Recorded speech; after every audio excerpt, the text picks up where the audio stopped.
నమస్తే welcome to big TV నేను మీ గౌతమి అయితే ఈ రోజు ఒక ఇంపార్టెంట్ టాపిక్ గురించి అయితే మాట్లాడడానికి మీ ముందుకు వచ్చాను ఇది నేను ఒక యాంకర్ గానో లేకపోతే వేరే విధంగా కాదు కేవలం ఒక మహిళగా మాట్లాడాలనుకుంటున్నాను ప్రెజెంట్ జరుగుతున్న సిచ్యువేషన్స్ గురించి మాట్లాడాలనుకుంటున్నాను ఇందులో ఎవరిది తప్పుంది ఎవరిది తప్పు లేదు అని పక్కన పెడితే అసలు సమాజం ఎటుపోతుంది ప్రభుత్వం ఏం చేస్తుంది పోలీస్ వ్యవస్థ ఏం చేస్తుంది ఇట్లా చాలా క్వశ్చన్స్ రైజ్ అవుతూ ఉన్నాయి అయితే ప్రెజెంట్ మనం అందరం ఫోకస్ చేసే టాపిక్ మీద ఒకసారి మనం మాట్లాడుకుందాం మనకి కోల్కతాలో జరిగిన డాక్టర్ రేప్ కేస్ అసలు ఆ అమ్మాయి చనిపోయిన తర్వాత ఎందుకని ఎఫ్ఐఆర్ నోట్ చేయలేదు 4 గంటలు ఎందుకని వెయిట్ చేశారు తర్వాత పేరెంట్స్కి ఇది సూసైడ్ కింద ఎందుకని చిత్రీకరించారు కేవలం పేరెంట్స్కే కాకుండా ఈ హాస్పిటల్ డిపార్ట్మెంట్ కూడా పోలీసులకు కావచ్చు ఎవరికైనా సరే ఇది సూసైడ్ లెక్క ఎందుకని ఇన్ఫర్మేషన్ ఇచ్చారు ఇది పక్కన పెడితే పేరెంట్స్ వచ్చిన తర్వాత 3 గంటల పాటు ఎందుకని బాడీని చూడనివ్వలేదు వేరే వాళ్ళకంటే అంటే అటు మీడియా పరంగా కానీ ఎవరికైనా సరే అనుమతి లేదు అంటే ఓకే అనుకోవచ్చు అంటే అక్కడ ఉన్న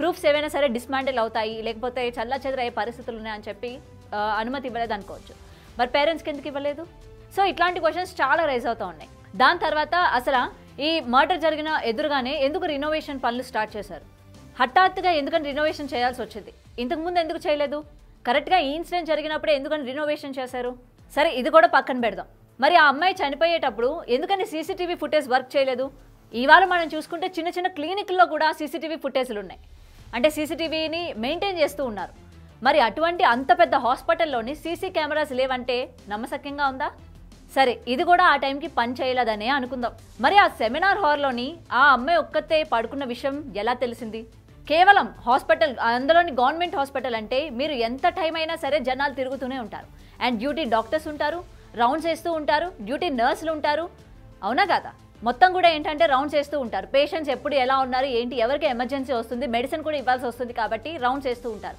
మరి ఆ టైం అప్పుడు ఎవరు రాలేదా అటువైపు లేకపోతే రానివ్వకుండా చేశారా సో ఇలా చాలా క్వశ్చన్స్ అన్నవి ఇవాళ ఈ మిస్టరీలో ఉన్నాయి అంటే ఈ డెడ్ బాడీ ఈ డెత్ విషయంలో చాలా ఉన్నాయన్నమాట వీటన్నిటికీ కూడా ఏంటంటే ఇవాళ ఆన్సర్స్ లేవు సరే ఇది కూడా పక్కన పెడదాం మరి ఇవాళ పోస్ట్ మార్టం నిమిత్తంలోని ఏదైతే 150 మిల్లీగ్రామ్ దొరికింది అని చెప్తూ ఉన్నారో నిజానికి అంత దొరకలేదు ఇంత మోతాదులో దొరికింది అని చెప్తున్నారు సరే ఇంత మోతాదులో దొరికింది మరి అది ఎవరిదన్నది ఎందుకని ఇన్వెస్టిగేషన్ చేయలేదు ఒకవేళ ఇన్వెస్టిగేషన్ చేసినా ఎందుకని సిద్ధార్థ్ రాయ్ ఒక్కడే ఇక్కడ అక్యూజ్డ్గా చూపిస్తున్నారు రిమైనింగ్ పర్సన్ సంగతి ఏంటి రిమైనింగ్ వాళ్ళని ఎందుకని పట్టుకోలేదు నిజంగా తలుచుకుంటే ప్రభుత్వానికి ఇంత టైం పడుతుందా ఇదే ఇష్యూ వాళ్ళ మినిస్టర్స్లో కానీ లేకపోతే వాళ్ళ సర్కిల్లో కానీ అటు డిపార్ట్మెంట్లో కానీ లేకపోతే గవర్నమెంట్లో కానీ ఒక ఎంపీలు కానీ ఎమ్మెల్యేలు కానీ ఎవరి లైఫ్లో కానీ ఇట్లాంటి ఇన్సిడెంట్ కానీ జరిగితే ప్రభుత్వం ఈ విధంగానే వ్యవహరిస్తుందా ఇంతే టైం తీసుకుంటుందా ఇవన్నీ కూడా ఏంటంటే ఇవాళ నేను అడుగుతున్న క్వశ్చన్స్ కాదు జనాల్లోని అందరికీ ఉన్న క్వశ్చన్స్ అనమాట సరే మనం ఇప్పటివరకు ఏంటంటే కలకత్తాలో జరిగిన ఈ ఇన్సిడెంట్ గురించే మాట్లాడుకుంటున్నాం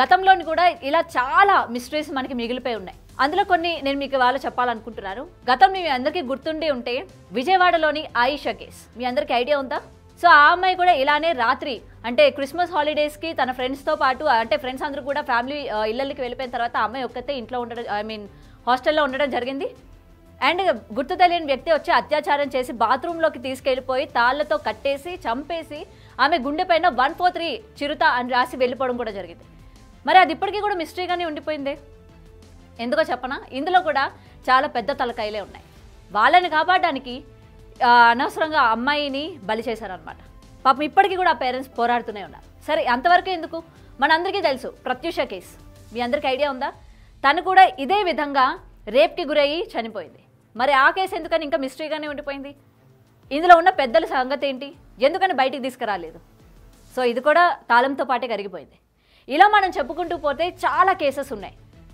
మనం పోరాడాలి అనుకుంటే చాలానే ఉన్నాయి అయితే ఇక్కడ మనం ఏంటంటే ముఖ్యంగా కలకత్తా ఇన్సిడెంట్ మనం మాట్లాడుకుంటున్నాం కదా మరి ఈ గత 2-3 నెలల్లోని జరుగుతున్న లైంగిక దాడులు గతంలో లేవా అని అంటే ఉన్నాయి కానీ ఇంత మోతాదులో లేవు మరి ఇప్పుడే ఎందుకు చిన్నపిల్లల మీద నెలల పిల్లల మీద వృద్ధుల మీద లేకపోతే పెళ్ళైన వాళ్ళ మీద పెళ్లి కాని వాళ్ళ మీద ఎందుకని లైన్గా ఇట్లాంటి అత్యాచారాలు జరుగుతున్నాయి క్వశ్చన్ మార్క్ ఎవరి దగ్గర కూడా సరైన ఆన్సర్ లేదు అయితే దీనికి సంబంధించి ఏంటంటే అందరికీ ఒకటే ప్రభుత్వం సరిగా లేదు గవర్నమెంట్ సరిగా పనిచేయడం లేదు లేకపోతే పోలీస్ వ్యవస్థ సరిగా లేదు అమ్మాయిల వస్త్రాధరణ సరిగా లేదు అమ్మాయిల బిహేవియర్ సరిగా లేదు అబ్బాయిల మనస్తత్వం సరిగా లేదు అని చెప్పి ఇట్లా ఎవరికి తోచింది వాళ్ళు చెప్పుకుంటూ ఉంటారు కానీ ఇక్కడ అసలు కారణం ఏంటి అని అంటే ఇప్పటికీ ఎవరికి తెలియదు సరే ఏది ఏమైనా సరే ఈ మధ్యకాలంలో మనం చూసుకుంటే అసలు చిన్న పిల్ల లేకపోతే పెద్ద ఆవిడ లేకపోతే వృద్ధురాలా అని ఏ మాత్రం కూడా చూడట్లేదు, కొంచెం కూడా ఇంగిత జ్ఞానం కూడా ఉండట్లేదు.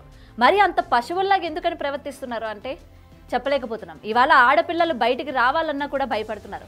కదిలే బస్సులో కావచ్చు, లేకపోతే బస్ స్టాండ్లో కావచ్చు, లేకపోతే ఎక్కడ పడితే అక్కడ ఇట్లా లైంగికంగా గురవుతున్నారు అనమాట. ఫుట్పాత్ మీద అడుక్కున్న వాళ్ళు పడుకున్నా సరే వాళ్ళ పరిస్థితి ఇలాగే ఉంది. చిన్నపిల్ల అని కూడా చూడడం లేదు, ఏమంటారు ముసలి వాళ్ళని కూడా చూడడం లేదు. ఎవరిని పడితే వాళ్ళకి నచ్చిన విధంగా చేస్తున్నారనమాట.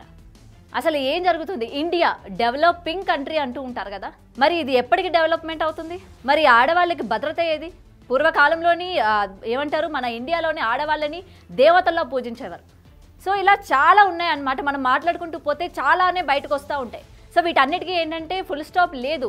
ఒక నిర్భయ కావచ్చు, ఒక దిశ కావచ్చు, ఇవాళ అభయ అని చెప్పి ఏదైతే పేరు పెట్టి పిలుస్తూ ఉన్నారో ఈ కేసు కావచ్చు, ప్రతిది కూడా ఏంటంటే అట్లా మిస్టరీగానే ఉండిపోతున్నాయి.